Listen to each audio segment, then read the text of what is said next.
So this is episode 1 of It's Sensitive. With Kat. And Alex. Yes. This is our inaugural episode. And how fitting that it's in January and we're going to talk about a dicey subject called weight. But for those of you that are new to the podcast, since everybody's new, this is just everyday people's perspective. I want to bring in a variety of hosts. Today, Cass is with us, and she's going to be probably one of our primary hosts because she's my best friend. Yay. And with that, we'll bring in a lot of experience and perspectives about a variety of subjects. So if the title tells you anything, most of the subjects are going to be sensitive or things that people don't like talking about. And I know weight is one of them. Absolutely. And I think this is perfect timing too, because there's the whole New Year's resolution thing, and everyone typically focuses on some type of weight loss or working out or eating habits as the new year hits. So I think just putting things into perspective in an authentic, honest way is going to be amazing. Exactly. So let's get to normalizing it. Yeah. So let's talk about weight itself. I can tell you a lot of my friends will never tell me their physical weight. They'll be like, I'm overweight or whatever. And I've recently started just telling people how much I weigh all the time. And they're like, oh, I weigh 310 pounds. Nobody guesses that. Not at all. And I maxed out in my adult life at 360 pounds.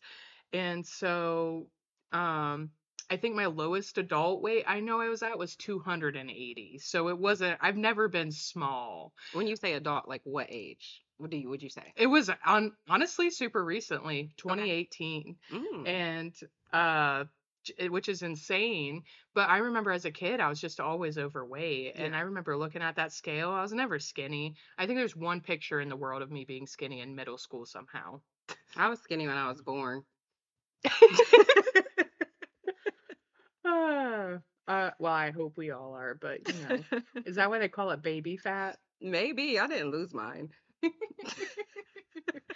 But I totally think we should really work with others to talk about weight because it's not something that's secret. Like we all weigh something, but I think not talking about it makes it harder to talk about, if that makes sense. I agree. And we live in this world where, especially here in the US, most people are overweight or categorized as obese in the BMI charts as we know them. And there's this stigma that there's like something wrong with it, or you can't be athletic if you're overweight, or you can't be attractive, or you're pretty to be a big girl. So I'm really happy that we're going to normalize some of this and demystify some of the negative connotations around it. Absolutely. And I think that's a good segue into muscle mass and BMI. Yes. So I can't tell you how many of my healthcare professionals have told me BMI is a load of crap. I think we all know that, right? Mm-hmm. And I actually did some reading for a sociology class about obesity, and it would talked about that BMI was never meant to be a way to measure people. It was actually a formula built to help with scientific research, and then insurance companies started using it as a way to gauge um, health risks versus weight. And unfortunately, with the insurance industry at the time, this was in the early 1900s, the primary people who received health care were white, middle-aged, upper middle class Americans. And so the BMI chart, especially in this article, and I'll link it after when I post this podcast, talks about how ethnically diverse groups have completely different weight metrics in relation to mortality, which is what the BMI chart's meant for, is, the more you weigh in relation to this chart, the more likely it is you might have, complications and cause death. But like, for instance, it said African Americans, they can weigh more before there's a mortality risk. Agreed. And so I just found that fascinating because I didn't realize BMI wasn't invented for the purpose of what it's used for. It's invented for something completely different. I'm not surprised. I can't tell you. I remember distinctively. So I wasn't always overweight. I actually was pretty athletically built and but still like on the thicker side until like my mid 20s. And I remember going for like my first well woman visit, right, as like a adult. And she's like, "You're morbidly obese." What? Yes, like the morbidly. And I was like 168 pounds. Woo. I was like 18 years old. That is not overweight, girl. And I was like 31% body fat, but like I looked very fit. Mhm. And I just remember that like stuck with me. And I think that's where like my dysmorphia started way before that, but that's where it like really kicked in. And it was just like I was cognizant of it all the time. Yeah, you know, it wasn't until I started martial arts and CrossFit, our gym brought in something called an in-body scanner Hmm. that measures muscle mass, water weight, bone mass, and Yes. fat. And my ideal BMI is 156 pounds because I'm 5'6" and I'm a woman. And I got on that in-body scale and it's like you have 150 pounds of lean body mass. That means if that's 156 pounds, I would be gross. Like Hmm. my body You is look like not George built. out there. Exactly. And I was like, it just blew my mind. I'm like, Yeah. a weight loss doctor told me my healthy weight is 210, 220 pounds based on that lean body mass. Wow. I wasn't told that till I was like 28. And here you are thinking you need to lose 150 pounds or whatever the case is. Exactly. So imagine how many people are out in the world who have just different bodies, whether it's because their ethnicity, because their muscle mass, their bone density, whatever. To your point, you were athletic, Hmm. and you're being told you're morbidly obese and you're just toughen up and lose weight. Yeah. At one point, I remember, I think I had crossed over 200 for the first time, and my doctor offered me gastric bypass. That's messed up. I know. I think I was 27. You want to know a scary secret? I've What? never told anybody. I was 18 years old and offered gastric bypass. And the only reason I said no at the time was because I desperately wanted to get in the military and it would have disqualified me. I remember you telling me about like not wanting to have any type of surgical procedures because of that, but I didn't know you were that young and they offered that to you. Yeah. Could you imagine if I would have said yes or if I wasn't considering the military and that wasn't on the back of my mind and I got gastric bypass at 18 years old? That would have had a drastic like impact on your life. Yeah. And the funny thing is like I just didn't realize it until right this second, but like that wouldn't have helped anything. I've seen so many people who have had gastric bypass or use weight loss meds and they do great for a while, but some of those habits don't sustain and Hmm. they just go right back to where they were. Yep. Gastric bypass can be cheated. I've seen people cheat it all the time and they gain all the weight back Hmm. And I've actually known a few people that died from gastric. from having gastric. So there was I think I worked with her at Chase. And matter of fact, I did. I worked with her at Chase, and her sister had gastric bypass, and she passed away because of complications, the vitamin deficiencies, just things that they couldn't get under control. And then I want to say there was another woman, maybe my early 30s, and she passed away, and it was from like the some type of infection like building Mhm. up, and they didn't get to it, and by the time it had spread to like her brain. And so that always made me a little nervous too, although you hear more people being successful with it. I'm like, I don't want to be one of the 5% that croak after they are trying to get skinny. I died getting skinny. Right. I I died am so Friday skinny. I'm just bones. in the grave. In all seriousness, like that is sad. But something you'll learn listening to this podcast is I do break some tough subjects with humor because that's a part of life for me.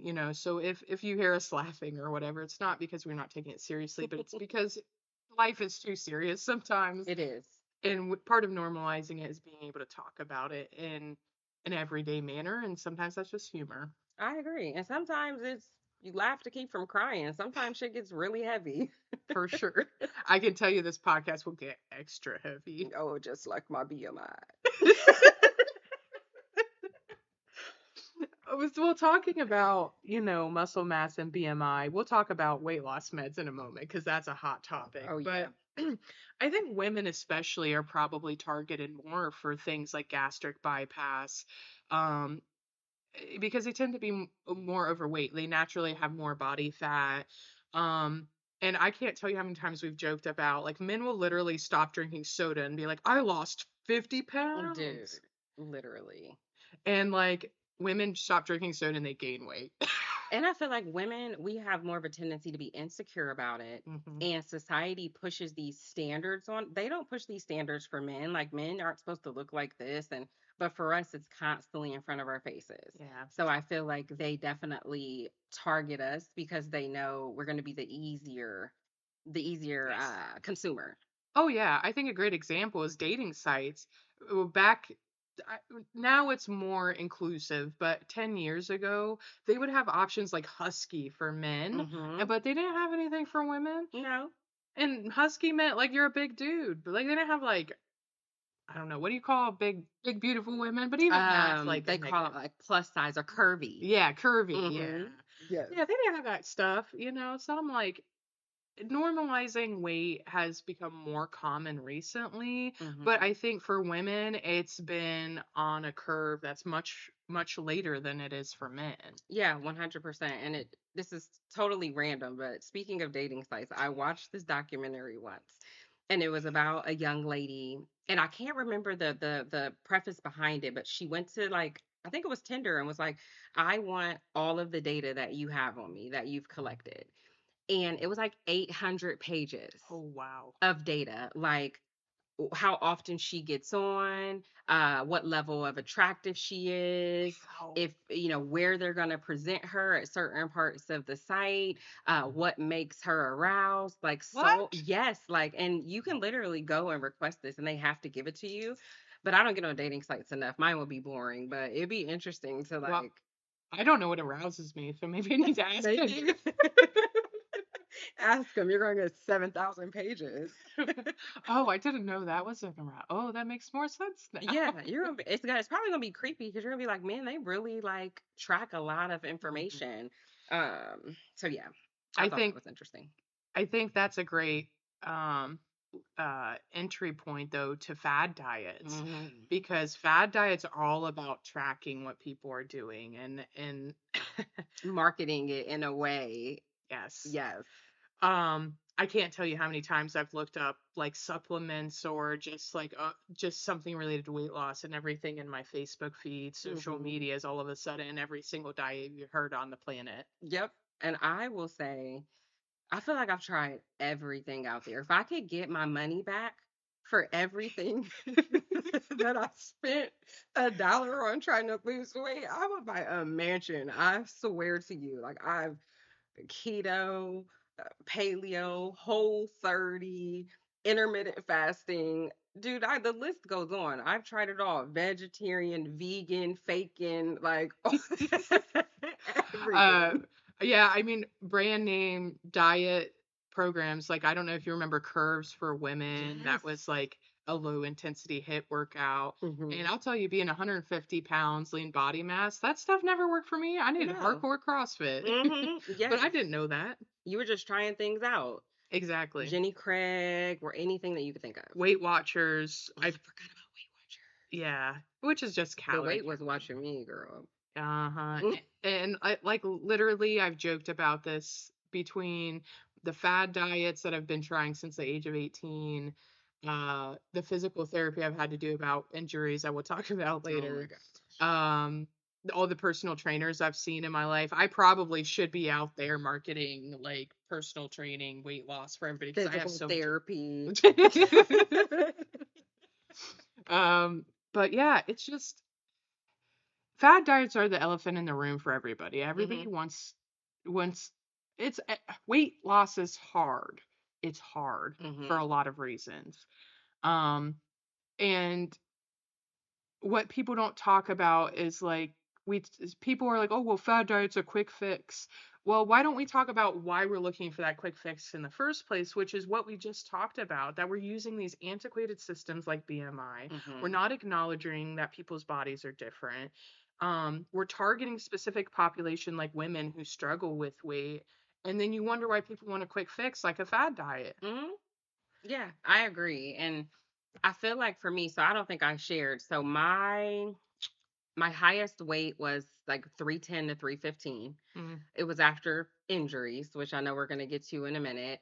Um and I struggle to think of weight loss as a lifestyle change, mm, right? And I think that's where there's a huge gap for people is, to your point, we want that quick fix. We want something that's going to work now, give us these immediate results 6 weeks because we have a vacation coming up. And honestly, it's a mentality shift and it's a mm-hmm. lifestyle change. So I didn't really start accomplishing major weight loss until I started looking at it like that. Like, this is not a diet that I'm trying to do real quick and then just go back to what I was doing, but I need to find something sustainable for me that's going to allow me not only to lose the weight, but to keep it off, right? Maintain it within certain parameters. I try to give myself like a 10-pound kind of like go back and forth Mm-hmm. before I'm like, okay, Yeah. you need to tighten up a little bit now. But it wasn't until I started looking at things like that that I achieved over a 100-pound weight loss. Wow. That's just impressive that you've been able to manage it. And I've seen it such over such a long period of time with you that I didn't realize until I look at pictures of us like 5, 6 years ago. I'm like, girl, look at us. Like, oh, we were up there. We were curvy. I think too, you hit the nail on the head. Like lifestyle changes are hard, and sometimes you need help. And like weight loss meds are marketed now, and there's medical conditions that affect weight. Hmm. I have hypothyroidism. It actually the prescription used to treat hypothyroidism, Synthroid, Hmm. is the number one prescribed drug in the United States. Yep. And I was diagnosed when I was 20, 21 by accident, but I literally had people ask me, "Oh, are you losing weight now that you're on Synthroid?" I'm like, "No. My body's just functioning like it's supposed to." Yes.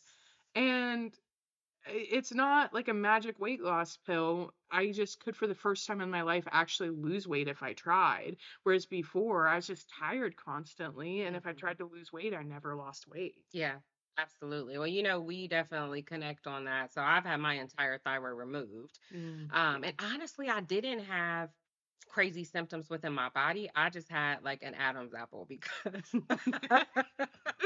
because I had all these tumors in my neck. And then, of course, after some years, it went from being 2 tumors to 9. And then Mm, it went from being I couldn't lay on my back or I couldn't that's so breathe or scary. I couldn't raise my hands in the air and I couldn't breathe. And then they had two that they're like one was abnormal for some years and then finally they're like this is cancerous, it's sitting on your parathyroid gland, let's take it out. And it's been the hardest life adjustment I've ever had. Oh, and how old were you when that happened? I was 30, let me think. 32. So you were well into life before you found that. Mhm. Yeah. That's incredibly scary, and I can't imagine how difficult it was for you to navigate that. That must have talk about lifestyle changes. That was a forced lifestyle It change, was. right? Mhm. Yeah, and I just had to start finding things that work, like eliminating meat because the hormones would affect the way that my body was adjusting to not having the thyroid. And there's just so much I think people don't know about the thyroid and how powerful it is to our Hmm. overall being, not just weight, hormones, Yes. mood. There was a time where I couldn't stop sweating ever. It's terrible. Oh, yeah. It so that's very common if it's the number one prescribed drug in the US, but there's also other things that people are struggling with diabetes. Yeah. And I know a big hype right now is going on with the prescription medication. Called a GLP-1 medication under the name brand Wegovy, Ozempic, Hmm. Mounjaro, and it's an injection. And what it does is it slows down your digestion. And people have touted that they have this amazing weight loss. It was originally founded as like a diabetic drug. Hmm. And to share more about my weight loss journey, I've been trying to lose weight since the age of 16, tried everything. But more recently, I've been working with the weight loss clinics. Um, and right now, I have a care team that are trying to do this in a healthy manner. And I've tried different weight loss drugs in conjunction with, mental health therapy, eating and exercise changes, and the weight loss drug. Yeah. And when I was on Wegovy, and I want to talk about this, which is the same as Ozempic and Mounjaro, because there's so much hype right now. I want to talk about this, but um, I took an injection 1 times a week in the stomach. There's also another one called Saxenda that was daily. Hmm. Um, and it made me not hungry. And being someone my entire life who never felt satiated, always could eat more, just I ate my feelings, to be honest. Yeah. Um, it was amazing. But at first I was doing great. I was losing weight. I wasn't hungry. I didn't want to, overeat. So I was losing some weight naturally without doing much. And that was great. But I found over time, I took it almost for a year, Hmm. that you could overeat still. Mm. If I took too much, it made me more hungry. So my body had a just right zone. Yeah. um, or I could eat through that wall or the slow digestion or wait long enough and keep eating. And so between that, I eventually tried phentermine, which is, just a stimulant. I've tried Contrave, Adip. I think you've tried Adipex, yeah? Vitamin Adipex, same. Yeah, okay. Yep. I've tried bupropion. Qsymia is the one I was thinking of. Okay. Yep. I've tried Qsymia as well. Topamax. We could probably sit here Mm-hmm. and list every prescription drug on the market. Bupropion. Don't forget about have you ever tried Xenical? Mm-mm. Oh man, that one is crazy. So it's gonna sound gross, but I'm about to get into it. So it is okay, it's called over the counter. Oh gosh, I can't remember what it's called, but it'll come to me. But essentially it doesn't allow the body to absorb fats. Oh yes. Ally. Ally, yes, that's exactly what it ALI. is. And so my doctor had started giving it to me over prescription because I guess she could give me like larger prescriptions than what you could get at like CVS. But dude, she didn't tell me like don't eat a whole bunch of fat, right? Because it will come out in your poop and you will literally be about to crap yourself. And you'll just see these pockets of oil like Yes. in the toilet. But if you don't limit the amount of fat that you're intaking, so it's supposed to like discourage you because it makes you uncomfortable. Oh yeah. But it would discourage me for a while and then I would go right back into it. But for me, it's always been a mental thing. Like I never realized I was like high functioning, like depressive, right? Yeah. And it took for me to trial and error. I mean, do you remember like back in the day hydroxycut? Yes. Girl, I took some hydroxycut. I thought I was having a stroke. Like, Yeah, I mean, we listed all this weight loss drugs, and we could sit here and talk probably for hours yes, about what they all do. But the moral of the story is these weight loss drugs don't aren't magic bullets, no, right? And never. sometimes they're marketed as that, right? Whether it's over the counter, the doctor, and that kind of leads into you're talking about like hydroxycut and having a ton of energy. Hmm. We always hear, okay, just diet and exercise. We talked about diet and Yep. weight loss drugs and how that's difficult, and you have to be in the right mindset, which, I think we'll talk about a little bit more here in a moment. But Yeah. uh, that mindset also is driven too by like exercise. Hmm. I love exercise. Yes. One of the benefits of all this stupid weight loss stuff I've been doing my entire life is I met a personal trainer when I was like 16 or 17. It's kind of effed up. My mom paid for a personal trainer to help me lose weight because she was very worried, air quotes, Oh about my gosh. weight. But this dude was super cool because he was an amateur bodybuilder, ripped as heck, like really beefy. Was he hot? He was very hot. Okay. It made it fun. I'll tell you a fun story about that in a Okay.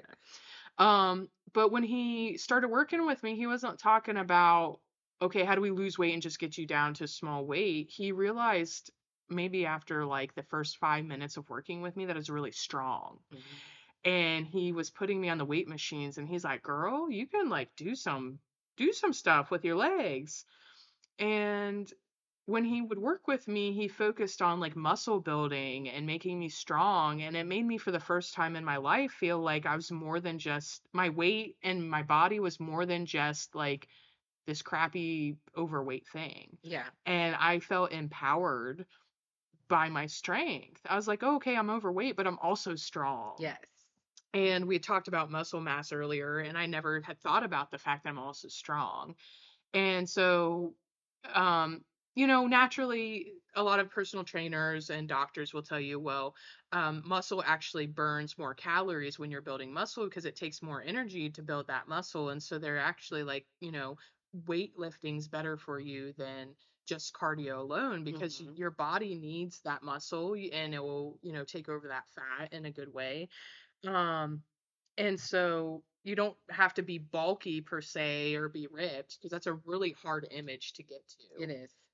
My freaking trainer, like he did those bodybuilding competitions, would legitimately stand there and eat tuna out of a can and eat nothing but tuna and protein shakes up Eggs, until, probably. yes, Hmm. spinach, just weird stuff, just standing there all the time up until his competition. And then he told me all the time, and I love this about him. He was like, but girl, as soon as I'm done with that competition, I go get a Big Mac, a Yep. mega fry, a shake, and slam it all. Yep. Yep. No, I 100% agree. I remember a trainer that I work with just he just asked me like when you look at people that run marathons and long distance and then you look at people that run sprints, right? What are the difference in their body types? People that run marathons usually aren't super ripped.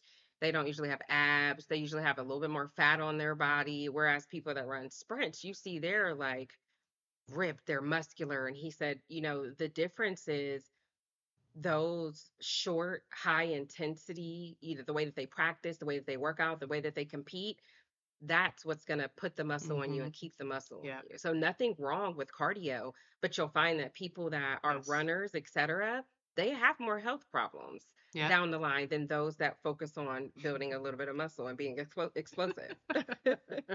Unfortunately, I know that to be true because we mentioned earlier physical therapy Yeah.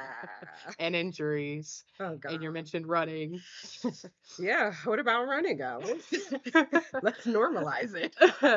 I weigh 310 pounds, guys. And I am training for a quarter marathon, 6.55 miles. Whew. I am not fast, but I am doing it. Yes. um, but when I was younger, I fell in love with working out, and then I took a break from it because I couldn't afford personal training as a young adult living on my own. Mhm. And then as I got older, I wanted to find something just to get me moving around, and I fell in love with like Krav Maga, CrossFit, Brazilian Jiu Jitsu, and Mhm. this gym had all these things in one. And that started this fitness journey for me and community that I really, really loved. But with being more active and not and being sorry and being sedentary Yeah. and moving to being active, my body was responding in ways I wasn't aware of. Yeah. High school injury with my ankle was flaring up because now I was on my feet a lot and moving around, and I just was randomly hurting. And I didn't have health insurance as a kid. Oh. So now that I'm an adult, have a full-time job, and I have health insurance, I go to the doctor and say, like, hey, why is this hurting? Yeah. Which started the very long Alex is perpetually in physical therapy journey. Oh my gosh. uh, Like older at this point. the Cliff Notes version, which we'll probably do an episode on physical therapy because I have a lot to say about that. But the Cliff Notes version is I have had physical therapy and consequently surgery on my right ankle for classic ankle instability, my right knee for an ACL tear post jiu-jitsu competition with after effects, so PT before and after all these things. Mhm. Um, right shoulder surgery for AC joint repair and a bicep tear, which we have no clue how that happened. I That was crazy. woke up from it at the anesthesia and they're like, so how did you tear your bicep? I'm like, that's not what we went into surgery for. Um, I've been in physical therapy for neck issues and muscle issues. I'm back in physical therapy, unfortunately, for my knee again because I'm running. Um, but all of that to say, talking about running and activity, is injuries happen. Um, Being 300 plus pounds, doing things that an 18-year-old or somebody who weighs 150 pounds does is harder on my body. Would I change what I'm doing? Hell no. Hmm. I love being active. The exercise releases those endorphins we need. I do exercise in ways where it doesn't feel like exercise, which is why I do martial arts. Hmm. Running I love because I feel like I run outside. I love being outside. Yeah. And with a marathon, quarter marathon, um, it gives me something to work towards, Mhm. and it's really freaking cool with all the music bumping, and you get across the finish line, get a little medal. I actually learned about it from volunteering. Oh, awesome. So, but with injuries, we got to be careful, and exercise, we got to be careful, but that doesn't mean don't do it, right? I agree. Um, and the biggest thing I've learned through all of that is that you have to be kind to yourself. And just because something bad happens or it's not working well, the moral of the story is to adjust what you're doing for your body type. Hmm. I agree. It's so funny as you went through your injuries. I was like, damn, we have a lot of the same injuries. This is crazy. And we don't even work out together. I know it's wild, but I mean, like I said, I was athletic my whole life. And my first injury came my senior year of high school playing basketball. I tore a ligament in my right ankle. Ouch. I recovered from that in 3 months, and I was playing soft. I had that surgery November 4th, 2004. By February, like 20th, I was conditioning for softball because I was the Wow. pitcher and I was not getting my spot taken. And we won the city championship that year, so it was amazing because I didn't get Woo to woo. finish out the basketball year. But I, Yeah. did ballet, I played volleyball, I ran track, I played basketball. And it didn't start catching up to me until right around like 20, 25 to 27, and my knee just started aching. Ouch. And Yeah. so I had a hole in my articular cartilage where the knee joint opens and closes. How And do you even get a hole there, girl? I don't know. They said that like because I did crazy athletics, that over time it just kind of wore off, and that Are, I probably had an injury I ignored like when I was younger. are you sure the aliens didn't probe you? Oh no. Don't ask ET. Uh, but that was my first injury. Like I said, quick recovery, right? But then my knee, oh my God. Like once I had the first surgery, first of all, I went straight into depression because I wasn't used to sitting Yeah. still, right? Yeah. So I just ate myself out of house and home. I gained like 50 pounds. Ouch. Yeah, sitting down from between my first and my second knee surgery. And let me guess, it was a very small period of time because Yes. women can put on that weight. Yep. It was like 8 months, which is Jeez. a lot. 50 pounds Yes. in 8 months, dude. I was ordering Krispy Kremes like every day. It was crazy. But I didn't know that I was like down, right? Yeah. I'm just like, oh, whatever. I can't work out. This is what I'm doing. So, Cliff Notes version to your point, three knee surgeries. And my knee was not getting any better, but I had Mm. gained all the weight. And the doctor was just like, look, realistically speaking, you're doing yourself more harm than you are good, Ouch. because you've never I weighed 150 pounds in high school, right? And now Yeah. here I am sitting at maybe like 180. The next thing I know, I'm 210, Hmm. 220, and I was just like, okay, what is happening? And so I've had a torn labrum. I got stem cell injections in my knee, which was by far the best thing I ever did. I actually might do it again if I'm being honest with you. Stem cells are the future. Yes, oh my gosh, I never felt better. And then oh my gosh, then I tore a piece of cartilage between my L4 and my L5 that just sat on a nerve. I had 5 back surgeries called Oh radio my frequency God. ablations, where they go in and they burn the nerves off. But because I was healthy, the nerves kept coming back. Oh wow. And so then I found myself having to have it like every 8 months, and then it was six, and at first it would last a year. And so yes, the injuries have been a lot. It's been tough. I think for me, it gave me a little bit of PTSD. Like Yeah. once I started being active again, I started limiting myself, right? Yeah. Like not having full utilization of the knee, or trying to tell trainers like, well, I don't know if I could do that. And I had to get over the fear, but still stay safe. Yeah. And that was tough. Are you sure we're not Yeah, 70-year-olds? I think we are. For Love it. reference, both Cass and I are in our 30s, so I know it's very confusing. Get my cane and I walk out of here. Well, we've had to use them. Got crutches in my basement just in The case. Yeah, I haven't. I probably have a full PT gym in this house, and Oh I my don't use it gosh. appropriately. Funny. Actually, not funny.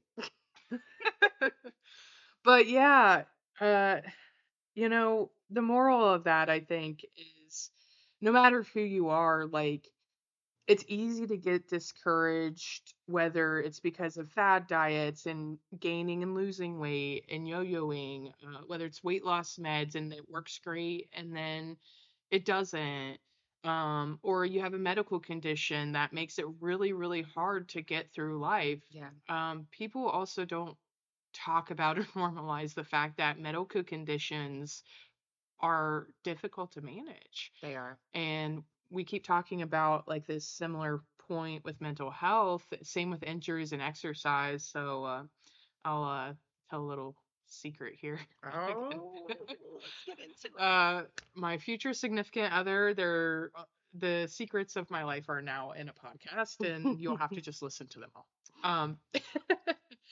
But talking about those injuries, is I didn't realize how down I was getting either. Imagine, so my ankle surgery was in 2018. I was doing PT, well, and I forgot about the motorcycle accident. That's a whole other Oh story. my gosh.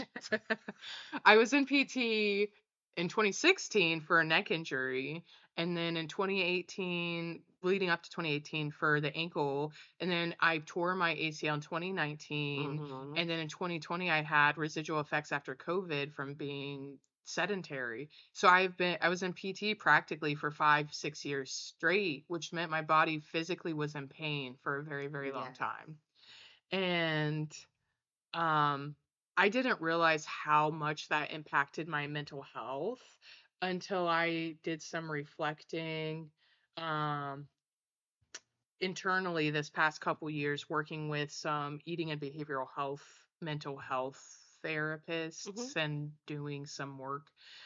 But I've been practicing gratitude, and I looked back and I was like, the only reason I made it through 5, 6, 7 years of consecutive injuries back to back was because of my physical therapists. Yes. I went to the same clinic repeatedly, to the point that it was an ongoing joke that I might as well work there.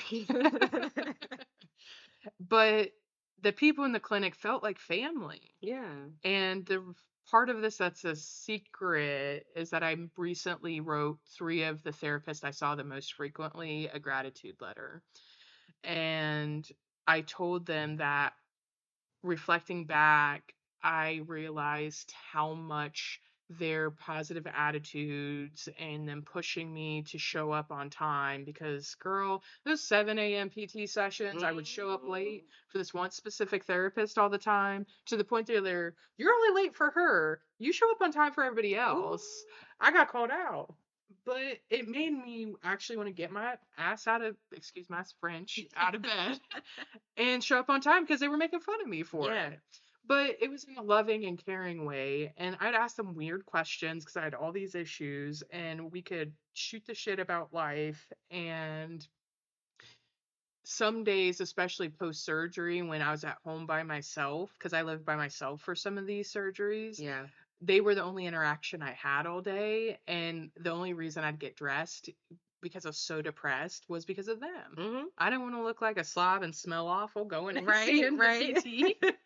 And they're like, "Get her out of here." But I didn't realize that until I was looking back, and I was like, man, I didn't realize how depressed I was because they were getting me through it. Because I'd see them a couple times a week. Yeah. And I told them this in these letters. And I sometimes, when I'm grateful, I kind of minimize myself and I'm Yeah. like, oh, I'm not a big deal. Um, but sometimes I remember when people tell me like, "Hey, like that meant a lot to me." I was like, "Oh, damn!" Like, expressing gratitude is Hmm. extremely important for my own mental health. But I've seen that it's had a positive impact on other people's lives, telling them how grateful I am for them. I agree.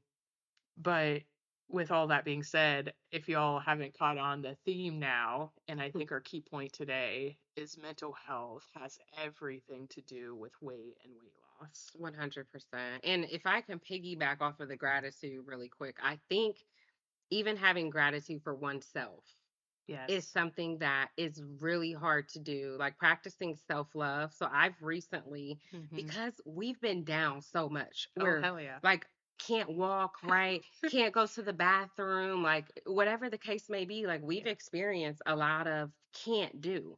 So when I go work out now, I say I get to work out, right? Yes. Not I have to work out. Yes. And I just feel like it's so much more liberating because I'm finding a love and a joy for my body and how it heals itself and how it moves and how I can Yes. challenge it, right? And I really feel gratitude for that. Now, maybe not for my cellulite, but whatever, I'm gonna work with it. But I agree, like having an attitude of gratitude, as cliche as it sounds, is really the key. And I think a great segue into talking a little bit about how mental health has affected our weight loss and how we got from maybe some of our darkest moments to actually talking about being grateful and practicing it every day. Absolutely. We talked about running, and I have a lot of people who are fit or just normal everyday people who are like, why are you running 6.55 miles for fun? Um, or a lot of my training has been running, like doing a loop around my neighborhood, going to metro parks. Columbus, Ohio has so many great metro parks. Yeah. Um, I recently accidentally moved super close to work, and it's 3.6 miles door to door. And my colleagues are like, why are you running to work? Which running and walking are the same thing, guys. If you walk, you can call yourself a runner, just Yep. FYI. But when you're talking about that gratitude, I like that you said that because I get to because I'm finally feeling better with my leg issues. Yes. And being outdoors is so helpful for my mental health that sometimes I started training to I actually started training post shoulder surgery because I needed to get the F out of the house. Yeah. And it was giving me so much clarity. And I'm like, oh, I'll just keep going. Oh, I'll just train for something. And then people won't ask me why I'm walking all the Yeah. time. I have this end goal. I do have a reason. But um that gratitude and getting to do something um also came from another place for me because I recently started working with mental health therapists that focus specifically on body image and eating disorders. Hmm.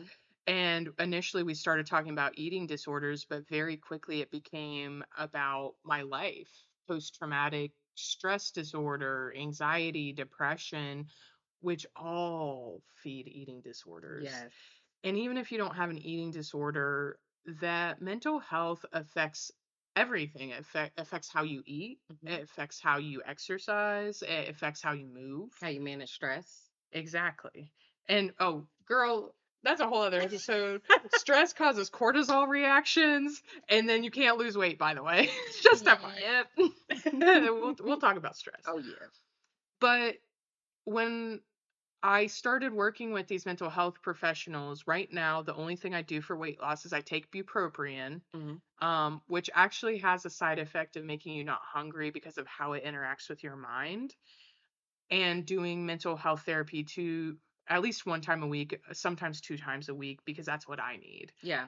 Um, and I stopped thinking about counting calories or how much I'm working For out or sure. what diet am I on. And all of a sudden, I started losing weight Hmm. just very, very slowly. Yeah. Slow and steady. Exactly. Hmm. And I was like, man, this is weird. I'm really not doing much. But what I realized was I wasn't emotionally eating because I was now addressing this underlying behavior that was causing me to overeat. And I was doing activities I enjoyed, like exercising in a healthy manner, not because I felt like I had to hit some number to lose weight, but Yes. because I like going outside and walking. Hmm. And when I'm guilty of, like, when I was doing martial arts, I'd sometimes do all the things and push my body and sometimes, quote unquote, break it Yeah. or be overextended because I felt like I need to burn all the calories off from this past weekend. Or Yep. Yep.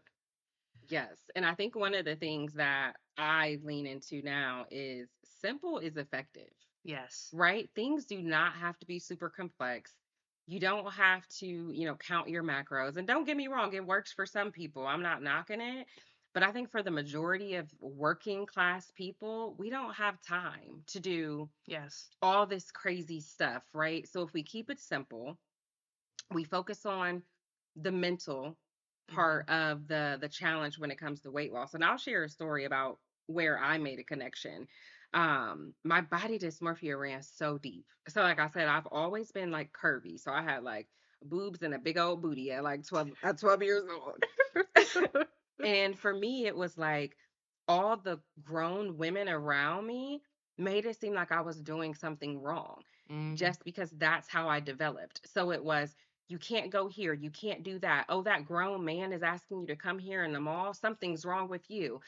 And so it made me just want to hide my body yeah, and like be ashamed of it. So even when I got into my early 20s and my friends are like, let's go to the club, which by the way, I didn't start drinking until I was 21 because I was a little lame, but whatever. Um, I'm proud of you, Cass. thank you. Thank you very much. Now I drink every day. No, I'm kidding. Um, they would be like, Why do you want to wear this? Like, why are you wearing this baggy shirt? Or why do you want to put a jacket on? They're Yes, like, your body is like amazing. And it took for me to get to like 23, 24 to really be like, oh my gosh, like I can look sexy and there's nothing wrong with it. correct. But I had no idea in my 30s that I'd be talking to my therapist about things that still correlated back to that 12-year-old little girl Yeah. that was being told that she was doing something wrong, or hmm even being in ballet, like, hey, you need to suck your butt in. How do What? you suck your butt in, Alex? Oh my God. And out here, there's women and men trying to really get those glutes going because they need a big butt. Get BBLs, like, Suck your I'm gonna butt. suck my butt in my leotard. Like, what is that? Oh gosh. Yeah. I'm s- I'm I'm breathing because it's bringing back a lot for me too. Yeah. And again, we could probably have a whole other episode on it, but um I- everybody's at a different point in their life, and I think the moral of a lot of what we talked about today is there's more than one way to do things, and Hmm. you have to find what's right for you. But you have to, the one thing you have to do is find that centered balance for your own mental health and why you're doing Hmm. it.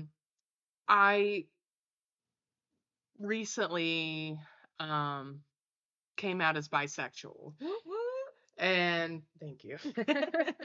I was like, do I say this on a podcast? I guess Hell so. yeah.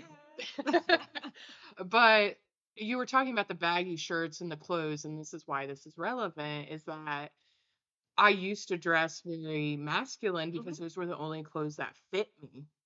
I was never taken to stores where clothes fit me, and so the only clothes that would fit me were men's clothes. Wow. And everybody's like, "Oh, do you just dress like that because you like to?" And I was like, "No, it's because I have to because I'm overweight." Oh my gosh. And as I got older and into the workplace, people assumed I was gay I used to cuss because people out, girl. Like, no, she is not. I was recently told of my former employer, I was at 13 years, that people behind my back would ask the lesbians at the office if I was gay because I drove a truck and I wore men's polos. Oh my gosh. And I didn't realize I was projecting that image. Hmm. And it had nothing to do with me being gay. Like if that's how you want to dress, great. But it was Yeah. because I felt like I had to dress that way because I was overweight. Do you remember me ever bringing that up to you? Like, somebody asked me if you. Yes. So so for reference, Cass and I worked together what, seven, Oh eight my, years yeah, ago. at least 7 at a So for minimum. third, I just changed jobs this past year in 2023. So, and I worked at that company from 2010 to 2023, 13 years. Hmm. For 13 consecutive years, there was somebody in my department who was asking if I was gay, Mhm. and I still didn't get asked out on a date. No ladies came to me anyway. Um, Hilarious. but when it, it made me question how I was dressing because I was like, no, I'm not gay. I would like to be more feminine. Mhm.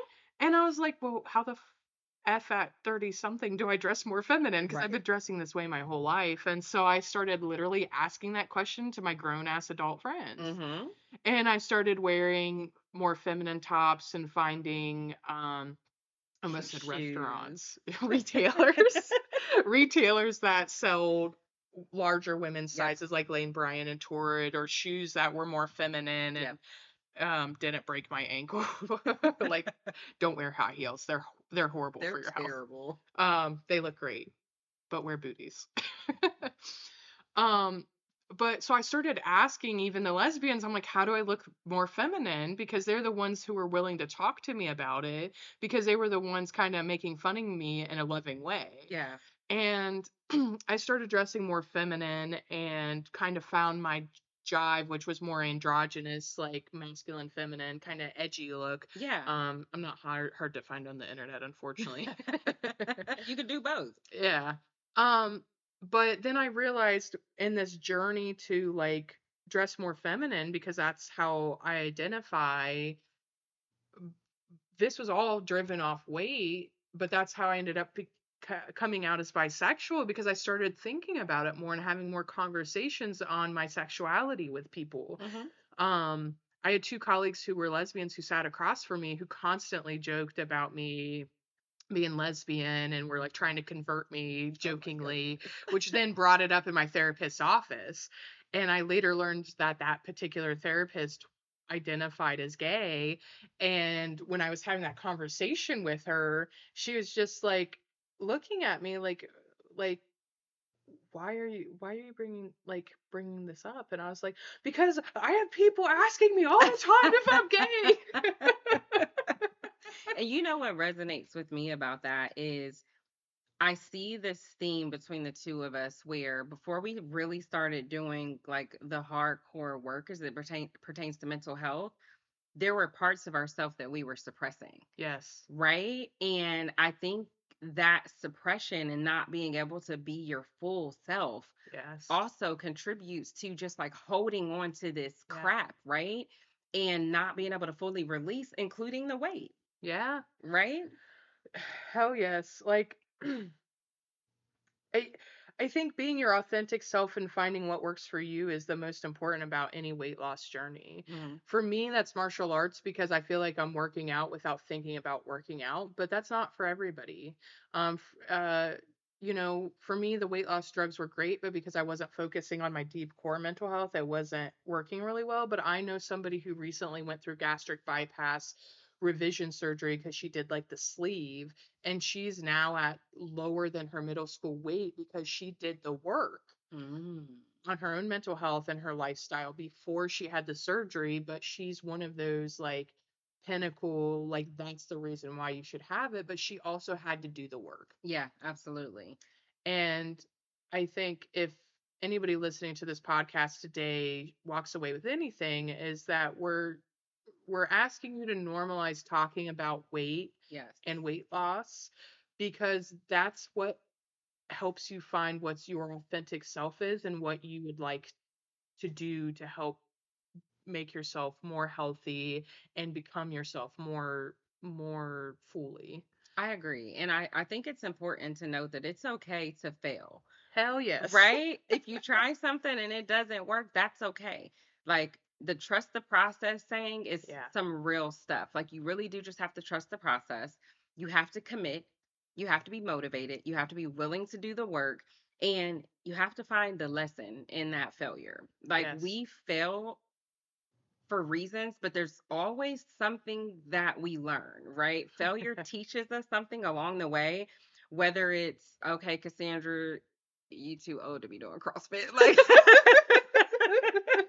Cassandra, you know you can't swim. Why are you at the pool? But it's okay to fail and to try something different. It's okay to reach out to other people, right? And get some insight on what may have worked for them or advice that they may have. Doesn't mean that it's going to work for you, but it gives you additional Yes. options, right? I have a question for you though. Oh Lord. It's a two-part This is question. not planned, by the way.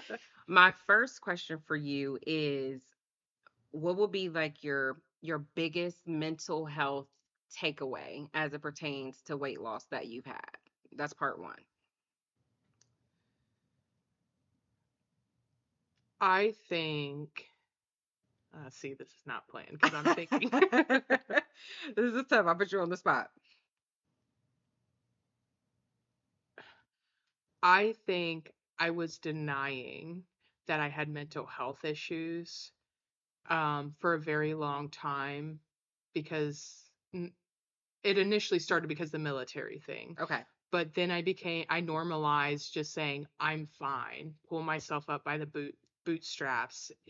I don't have mental health problems, and by me denying it, it made it easier for me to fall in the weight traps, like the emotional eating, the sedentary lifestyle, the depression. Yeah. And so I think the biggest thing I've learned is to be honest with yourself. Oh, I love that. And it's hard to be honest with just yourself. It is. It is. But when I became honest with myself about my mental health, it created this domino effect of me admitting like I do overeat because of my emotions, because of that self-awareness. Yeah. And had I never done that, I wouldn't be here. Oh, I like that. Okay, part two. What was, and this may be similar actually, but what was the biggest obstacle that you had to overcome on the journey itself? And what was the breakthrough point for you? I am glad you asked me this because I was going to mention something about this. Okay. The reason why I am in mental health therapy is not because I wanted to be there. I had hit my highest adult weight of 360 pounds twice in my life. Wow. The first time was in 2014 or 15, and I felt uncomfortable in my own skin. Yeah. And that's when I started doing some title boxing because you recommended it. Hmm. And then fell in love with the whole like workout by not thinking about working out. Yes. And I got down on my own and blah, blah, blah, down from 360.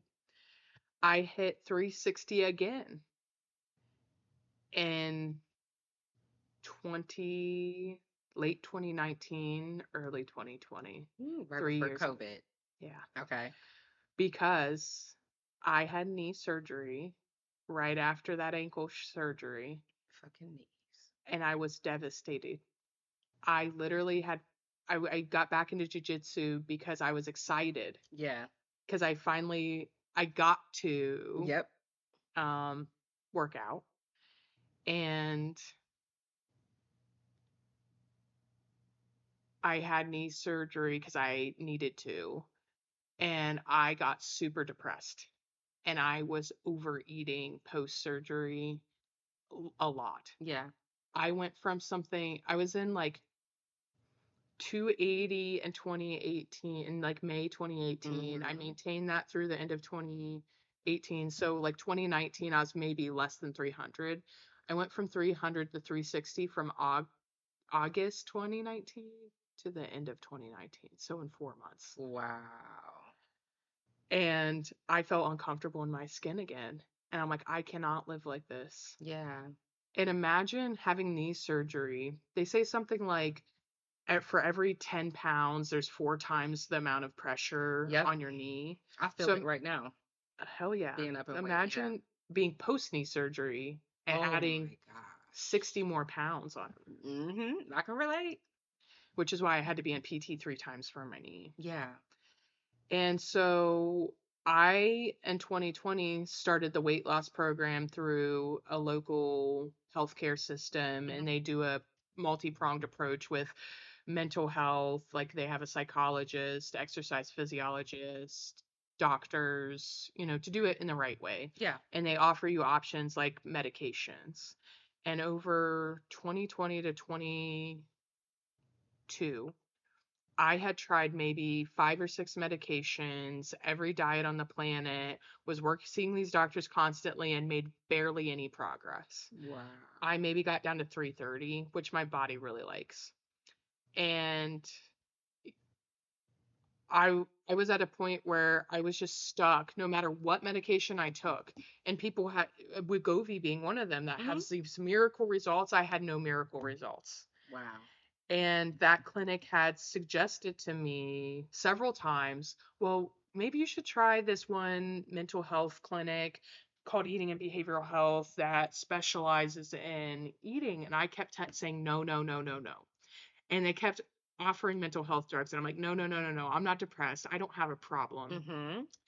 And I got to this pinnacle fuck it point. I was like, I've tried everything else. I will fucking try it, but I don't think it will work. Right. And look at you now.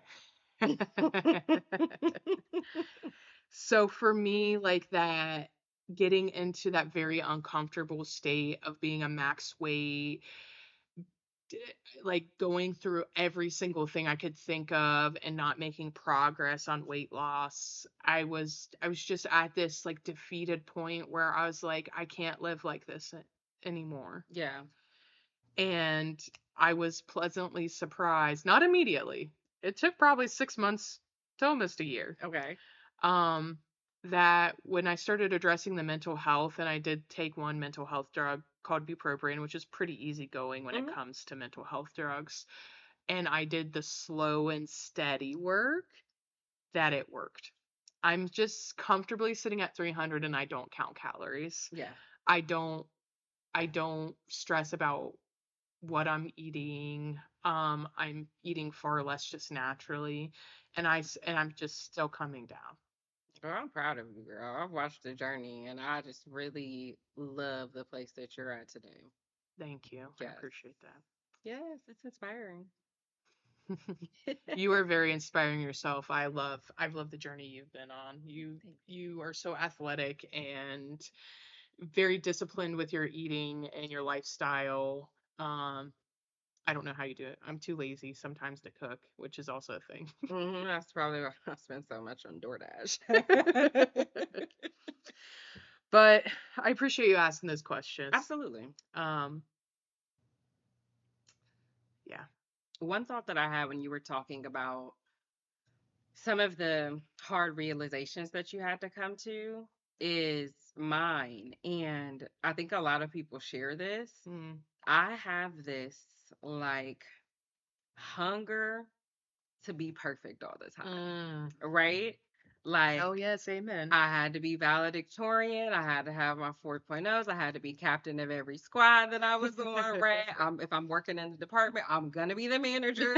Like, and I think that letting go of the perfection Yes. was the hardest thing for me to do. Hmm. And to understand why I was like that. Like, where did I become this people pleaser? Yeah. Right. And why did I need everyone to think that I was perfect? And my therapist, this was actually recently, we were Mhm. talking, and she said, you've had a really intense, kind of crazy life that most people don't know about, but you've rebranded yourself Yeah. to the Cassandra that you want everyone to know.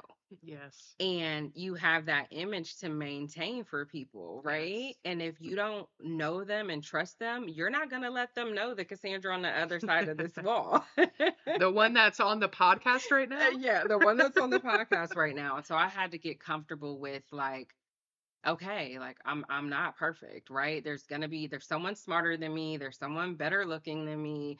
When I look in the mirror, I had this like reverse body dysmorphia at one point where I would look in the mirror and I thought I looked like Beyonce. Like in my mind, I was like snatched, but in real life, I wasn't. But it Yeah. was like, okay, photoshopping this picture so no one knows it. But then Girl, I didn't even know you did that. yes, in my 20s, I did that for like 3 years where I Wow. would, after I gained all the weight, after I had my knee surgery, I'm Oh like yeah. photoshopping pictures, or only taking pictures from the chest up and never wanting to go in public, right? Unless I had to, because I didn't want anyone to see me, like what I Yes. really look like. And so just letting go of that like image of perfection and just being like, you know what, you're gonna get whatever body I'm giving you today. Yes. Right? If it's this body that I got right now where I'm about 222, my body likes to sit between like Hmm. 215 and 230, but I feel the best between 180 and 200. Yep. But I usually have to fight To to get there. get like back in that 2 to 215 range because my body will stay. Mm. It is usually it'll sit like at 218 and my knee starts hurting Yeah. at 218. So that's when I know I'm a little too heavy. So girl, just letting go of that image of perfection and just being like, you know what? I am who I am in whatever stage of my life that I'm in, and you accept it or you get lost. Hell yeah, girl. Thank you for sharing that because body image is so difficult no matter your gender or how you identify or where you come from. Um, and that brings up a good point. Something that unintentionally happened with my mental health journey is I got so much more comfortable with my body. Yeah. And I've literally been running around this neighborhood I live in with my shirt off in the summer at 310 pounds. You heard that Yes. right. Even down Master Drive. Hell yeah. That's an inside joke for another day. Definitely. But girl, I can't tell you. It initially started because I was just so physically hot that I could not stand it anymore. And I took my shirt off, and I'm like, oh, is this how men feel when they have their shirt off? It feels good. I can cool down. Yeah. But then I was like, hell yeah. Like I was embracing my body and body image. And I've posted some pictures on social media of myself shirtless or in like skin tight shorts to normalize it. And I get so many compliments and I appreciate it, but I do it more because I want other people to become or or find themselves and feel more comfortable in their own body too. Yeah. And I feel like as somebody who has weighs 300 plus pounds, if you can see me do it, I'm sure you can do it too. When you are at that point that you feel comfortable and however that looks for you, right? I'll tell you, that was so like, excuse my French, I've pressed probably 30 times though. It was so like badass for me because, girl, Yes. do you want to know something crazy? Mm. I have not worn a pair of shorts since I was 23. What? I'm 36. Think I'm about it. Have you ever seen me in shorts? Have you ever seen me in a mini skirt? no. Like my legs are my biggest insecurity because I carry my weight literally in my big old butt and in my thighs. And so like gaining and losing weight and gaining and then getting in that car accident in 2019, I had shrapnel in between my legs Oh my and that gosh. like deformed the inside of my legs a little bit. And so my goal is to get comfortable and just be able to wear some dang on even when I wear a swimsuit, I wear the pants, like the Mm. bottoms. Yeah. Yeah, I don't ever show my legs. They're literally the color of you. For context, I'm white and Cassandra's black. Yep. So she's saying her legs are pasty ass white. Yep. So you inspire me to slowly get out of my because it's not going to happen overnight, right? And I've No. been like this for a while. Like I literally have a way of dressing where it's like you're not going to see a kneecap, okay? Like I'm hiding this all the way. So you inspire me to just be like, you know what, forget it. And even if I don't show it on social media, even if I just do it Yes. in real life. Yeah. So I appreciate the fact that you just are like, you know what, like we have one life to live. Like Yes. how do we want to spend it like this? No. Girl, I thank you for saying that. And the funny thing is we inspire each other because like definitely your lifestyle habits and your discipline with your eating and your vegetarian pescatarian. And I was like, if Cassandra could do it, I can do it. So, you know, I when I get lazy, I think of you a lot because I'm like, oh, she's like super extra busy being an executive and all these badass things. And I was like, if she can do it, I can Heck yeah, I can cook my dog 5-star meals. do it.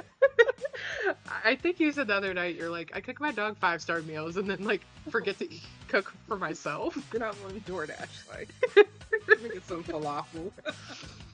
Oh, so that's all, folks, Yeah. for for this episode. We will be posting more episodes in the future. Woot woot, that's how a Yes. podcast works. Um, There may be rotating co-hosts with subjects. I like bringing in experts. You'll definitely hear Cass a lot for sure. But I hope today's discussion was helpful for you.